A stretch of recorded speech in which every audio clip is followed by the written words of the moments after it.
I used to laugh when people said their parents told harmless jokes. But mine. Their jokes weren't funny. They broke me. The first time I realized their laughter hid something darker, I was only 9, standing in the kitchen, while my father told me I wasn't really his child, just a stray they'd picked up. And he smiled like it was hilarious. It wasn't.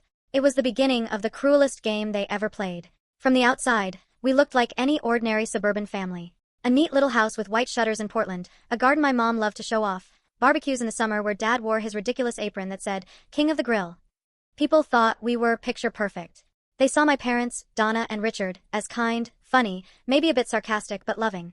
And for a while, I believed that too. I'm their only child, at least, that's what I grew up thinking. My early childhood was full of moments that felt like safety. Board games on Fridays, camping trips where Dad taught me to fish, Mom clapping for me at school recitals. We had rituals. Every Sunday morning, pancakes with strawberries. Every Christmas, the same ornaments on the tree. The routines built a sense of normalcy, like we were unshakable. And maybe because of that false stability, I brushed off the first jokes. I was 6 when my parents began teasing me about being too sensitive.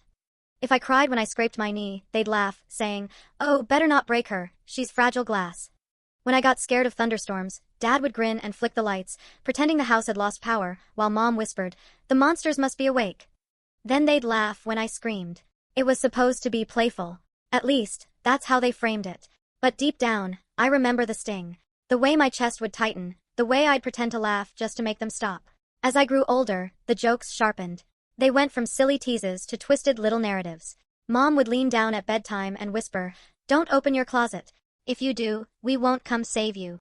Dad would tell me during car rides, "You know, we only keep you around until we find the receipt. Once we do, back you go." Then he'd laugh, slap the steering wheel, and glance at me in the rearview mirror, waiting for a reaction. When I tried to ask why they said things like that, they brushed it off. "Lighten up. You're too serious." I wanted so badly to believe they were harmless. And in many ways, life outside those jokes was ordinary. I had friends at school. I joined choir. I played soccer. Mom packed my lunches. Dad came to the games. There were genuine hugs, real birthday parties with balloons and cake. But in quiet moments, when the jokes came, it was like stepping through a crack in the facade. A glimpse into something meaner, colder. The night it truly rattled me was a rainy October evening when I was 9. I was at the kitchen counter, coloring, when Dad walked in, grabbed an apple, and casually said, "You know you're not actually ours, right? We found you at the hospital. Your real parents didn't want you." I laughed nervously, waiting for him to say he was kidding. But instead, Mom walked in and played along. "Oh, Richard, don't tell her yet. She's not ready." They burst out laughing. I remember staring at them, my throat closing. "Is that true?" I asked, voice trembling. "Of course not," Mom finally said, ruffling my hair. But she smirked at Dad as though it was the funniest thing in the world. That night, I lay awake, staring at the ceiling, wondering if I really was theirs. The seed had been planted. And every time they made one of those jokes, the seed grew deeper roots. Still, to the outside world, nothing seemed wrong. We had family vacations. They paid for my braces. They cheered when I brought home good grades. From afar, we were stable, even enviable. But I knew better. I knew that stability was false, built on laughter that always carried an edge, a blade hidden beneath. And though I didn't realize it then, those so-called jokes weren't just jokes. They were a rehearsal, a pattern, that would grow darker as I got older, until I no longer knew where the laughter ended and the cruelty began. If the first years of my life were wrapped in the illusion of warmth, the cracks in that illusion widened fast once I turned 10. Childhood was supposed to get simpler with age. You start to understand how the world works, your parents prepare you for it. But in my house, the older I got, the sharper their so-called jokes became. It started with an incident that, to outsiders, would have looked like nothing. I was in the living room, proudly showing off a science project I'd made, a little volcano that actually erupted with baking soda and vinegar. I expected claps, encouragement, maybe even a "we're proud of you." Instead, my dad smirked and said, "Careful, she thinks she's a genius. Maybe we should get her checked for delusions." My mom chuckled and added, "Or maybe she's going to blow up the house one day. Better hide the matches." They laughed together, eyes twinkling, while I stood there, heat rising to my face. It sounds small. But for me, it was a warning bell. The shift was subtle but real.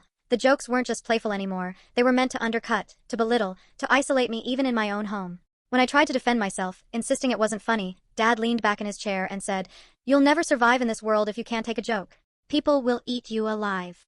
Mom nodded in agreement, like they were teaching me an important life lesson, not tearing me down. After that, the The jokes became a daily ritual. At breakfast, Mom would slide my plate toward me and say, "Eat up, piglet. You're already round enough." At night, Dad would poke his head into my room and mutter, "Don't worry, the adoption agency hasn't called back yet. You're safe for now." Sometimes they'd forget me at school pickup, and when I panicked, they'd laugh, "Guess we almost left you for good this time."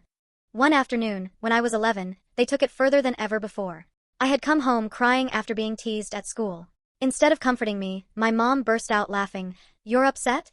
Imagine how your real parents must feel, dodging a bullet when they gave you up." She winked at my dad, who pretended to zip his lips, like they were keeping some delicious secret. That night I sat on my bed, knees tucked to my chest, and thought, what if they're telling the truth? The jokes had repeated so many times that they were no longer just words. They were possibilities, seeds planted so deep in my mind that I couldn't dig them out. The warning bell grew louder when I tried to confide in my aunt, my mom's sister, during a family barbecue. I whispered, "Sometimes they tell me I'm adopted. That I don't belong." I thought she'd reassure me. Instead, she laughed, poured herself another drink, and said, "That sounds just like them. They've always had a dark sense of humor. Don't take it seriously, kiddo." I remember the dizziness that washed over me. Even she wouldn't take my fears seriously. If adults laughed along, how was I supposed to believe my own feelings? By the time I reached middle school, I had stopped complaining. Whenever the cruel jokes landed, I forced myself to smile or stay silent. I knew if I protested, it would only fuel them more. But inside, I carried the weight of their words like lead.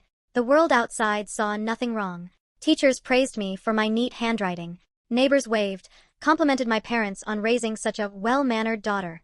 But at home, every laugh felt like a knife, every joke another reminder that my place in the family was conditional, fragile. That was the first warning bell.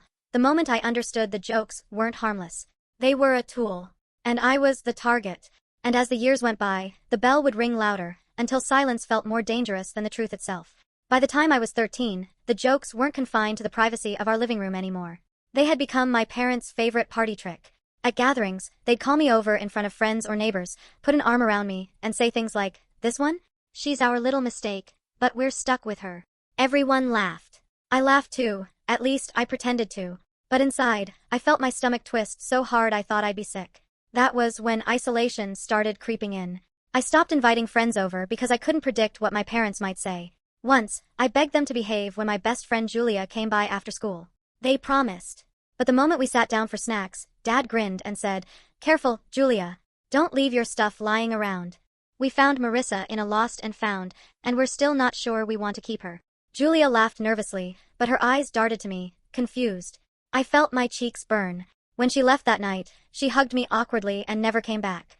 Slowly, friends drifted away. Not because they didn't like me, but because my home wasn't safe for them, or for me. At school, my parents' poison followed me. They had convinced me that everything I said could be turned into a joke, that nothing about me was safe from ridicule.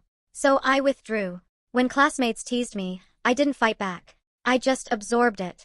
When teachers asked me to speak up, I shrank into silence. My parents called it shyness. I knew better. It was survival. The isolation deepened with each prank they invented. One summer night, I woke up to find all my clothes missing from my closet. I panicked, thinking we'd been robbed. My parents laughed in the hallway as I searched, only to reveal they had bagged them up and hidden them in the garage. "Lighten up," Mom chuckled. "We wanted to see what you'd do without anything to wear." Another time, Dad switched out the photos in my school project poster, replacing them with embarrassing baby pictures. When I cried after classmates mocked me, he shrugged. "You have to learn to take a joke. Life's cruel. Better you learn it from us than strangers." That logic became their shield. Everything they did was for my own good. If I complained, I was ungrateful. If I cried, I was dramatic. If I stayed silent, they claimed victory. I started spending more time in my room, drawing or reading by myself, trying to build a world where their laughter couldn't reach me. But even there, they found ways to intrude. Dad would open the door, toss in a fake eviction notice he'd scribbled on paper, and shout, "Pack your things, kid, we're kicking you out." Mom would giggle from the hallway. It wasn't just a joke anymore. It was conditioning. They wanted me to expect instability, to believe that love could be snatched away at any moment. By the time I hit high school, the impact was undeniable. My peers built bonds, joined teams, went to parties. I stood on the sidelines, always half expecting someone to expose me, to laugh at me, to remind me I didn't really belong. The voice of my parents echoed everywhere I went. Fragile, mistake, unwanted. Even Michael, a boy from my math class who once showed interest in me, pulled away after meeting my family. One night, when he came for dinner, Dad cracked, Don't get too attached. She won't be around long, we're trading her in. Michael chuckled awkwardly, but after that, he stopped texting. That was when I realized the truth. Their jokes weren't just isolating me at home. They were isolating me from the world. They turned me into a ghost of a person, someone who doubted her place everywhere she went. And while the isolation grew heavier, so did their laughter. The more I shrank, the louder they laughed. And the louder they laughed, the smaller I became. By the time I turned 15, the laughter no longer sounded like laughter to me. It was sharper, colder, like knives hidden under velvet. For years I'd convinced myself my parents' cruelty was careless, just bad humor. But the revelation came when I realized it wasn't careless at all. It was deliberate. The moment that broke the illusion happened late one night. I'd been studying in my room when I heard muffled voices from the kitchen. My parents often stayed up late, talking over wine. I usually ignored it. But this time, my name caught my ear. "She's so easy to wind up," my mom whispered, chuckling. "Did you see her face when I told her she'd been a hospital mix-up? She nearly cried in front of Julia." My father laughed, the sound low and satisfied. "I know. The best part is she never learns. All it takes is one line, and she folds like paper." Mom's voice grew sly. "Think she actually believes it?" Dad didn't hesitate. "Of course she does. That's the point. If she doubts herself, she won't fight us. She'll always need us to tell her who she is." The room tilted around me. I pressed my hand to my mouth, heart pounding so loud I was sure they'd hear. For the first time, I saw their jokes for what they were. Not teasing, not careless words, but control. They wanted me small. They wanted me powerless. I stumbled back to my bed and lay there, trembling. Their laughter echoed in my ears, each peal proof that I wasn't imagining things. All those years, I blamed myself for being too sensitive, too fragile. But the truth was clearer than ever. They wanted me to break. The next day, I searched through old boxes in the attic, desperate for reassurance. Birth certificates, baby photos, anything to prove I belonged. I found my hospital bracelet tucked into an album, my tiny footprints stamped on paper. Proof. But instead of relief, I felt rage. My parents had held this evidence all along while feeding me lies. That weekend, their cruelty escalated. At a family barbecue surrounded by relatives, Dad raised his glass and declared, "To Marissa, the child we never asked for but somehow got stuck with." Laughter rippled across the table. My cousins chuckled awkwardly, my aunt rolled her eyes, but no one defended me. No one told them to stop. I sat frozen, cheeks burning, heart racing. When I tried to excuse myself, Mom grabbed my wrist and said loudly, "Don't be dramatic, honey. We're just joking. Everyone knows we love you." Sort of. More laughter. But inside me, something shifted. Their words no longer felt like daggers.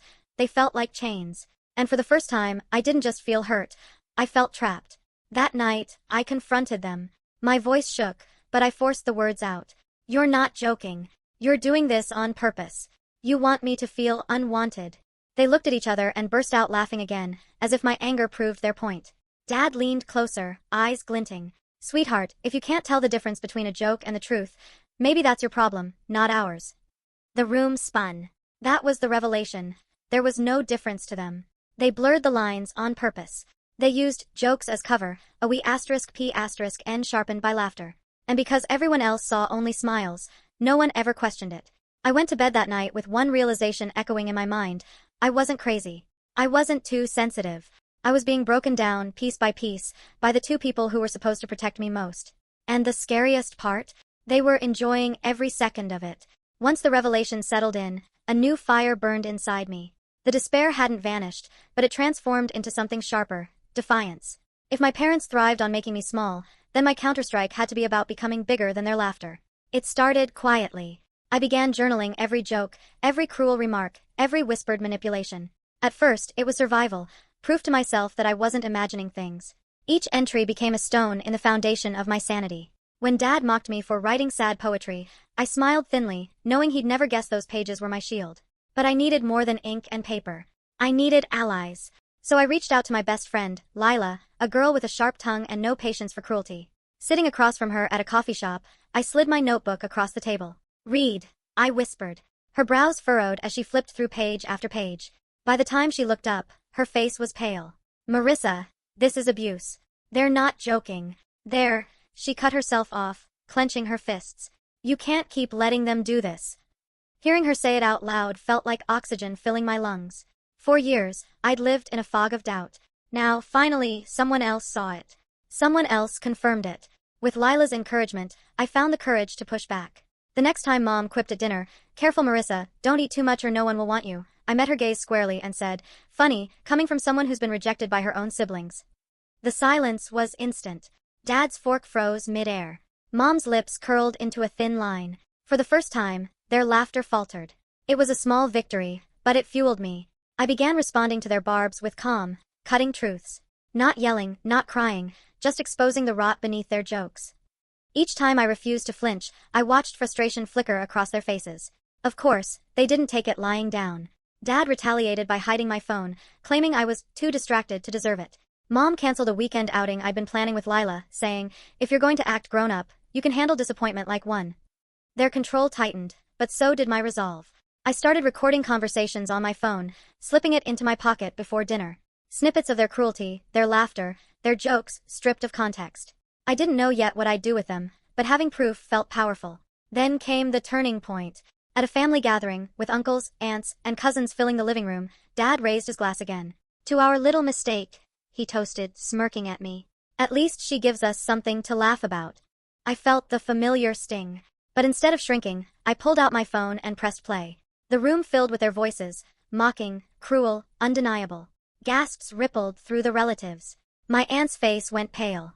My uncle set down his drink, staring. Dad's face turned crimson. "Turn that off," he barked, lunging toward me. But it was too late. The damage was done. Their carefully crafted mask of harmless humor cracked in front of everyone. I looked around the room and finally saw it. Doubt in their eyes. Doubt about my parents, not me. That was my counterstrike. Not just surviving, not just pushing back, but turning their we*P*NS against them. They used laughter to silence me. Now, I was using their laughter to expose them. And deep down, I knew, this was only the beginning. The night of the final showdown wasn't planned. It erupted like a storm no one could hold back. By then, the cracks in my parents' carefully polished facade had grown too wide to patch. Relatives whispered. Neighbors avoided eye contact. And I, armed with recordings, journal entries, and Lila's unwavering support, was no longer the quiet child they could mock into silence. It happened at my cousin Natalie's engagement party.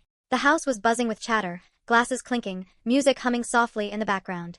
I had decided to keep my distance, to simply exist without provoking anything. But my parents couldn't help themselves. They never could. "Look at her," Mom said loudly enough for half the room to hear as I walked past with a plate of food. Still sulking. Honestly, I don't know why we even bother bringing her around.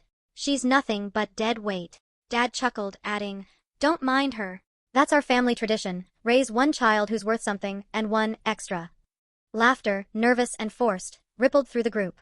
My hands trembled, but this time not with humiliation, with fury. I set the plate down and pulled my phone from my purse. "Enough," I said, my voice cutting through the room. The chatter died instantly. All eyes turned toward me. Dad smirked. "Oh, are we going to get another dramatic performance? Go on, sweetheart, everyone loves a show." Instead of answering, I connected my phone to the speaker system. Natalie's fiancé was a DJ, and the Bluetooth connection was open. With a single tap, the room filled with my parents' voices. Of course she believes it. That's the point. If she doubts herself, she won't fight us. She'll always need us to tell her who she is. Gasps rippled across the crowd. My mother's smile froze. My father's face drained of color. The audio kept rolling, clip after clip of their cruelest jokes, their laughter sharp as knives, their admissions of manipulation whispered in the dark but now blazing in the open. The room erupted. My aunt covered her mouth, horrified. Natalie shook her head, whispering, "Oh my God." My uncle, usually silent, snapped, "What the hell is wrong with you two?" Dad lunged for the phone, but Lila, bless her courage, stepped in front of me, blocking him. "Touch her and you'll regret it," she hissed. I turned to face my parents, my hands no longer shaking. "You spent years telling me I was the problem. Too sensitive. Too dramatic. But here's the truth. It was never me. It was you." Mom tried to laugh, the sound brittle. "Come on, everyone knows kids exaggerate. She's twisting things." But the evidence spoke louder. No one was laughing now. The final blow came from Natalie, the bride-to-be. She stood up, her voice firm. "You've humiliated her for years and we all watched. Not anymore. You don't get to excuse abuse as jokes. Not here. Not ever again." The silence that followed was heavier than any laughter they had ever thrown at me. My parents stood there, exposed, cornered, powerless. For once, I wasn't the one shrinking. For once, they were. That night, something broke. Not in me, but in the grip they had held for so long. And as I watched them sputter, scrambling for excuses that no one believed, I realized the truth. Their reign of cruel humor was over. The final showdown wasn't a screaming match. It was silence, everyone finally seeing them for who they really were. And me, standing tall in the wreckage, free. After that night, everything shifted. The silence that followed the exposure was louder than all the years of their cruel laughter combined. My parents weren't banished with pitchforks, but something inside the family snapped. Their words no longer carried weight, no longer twisted reality into something I had to swallow. In the weeks that followed, relatives reached out privately. My aunt sent me a message. I should have spoken up years ago. I'm sorry. You deserved better.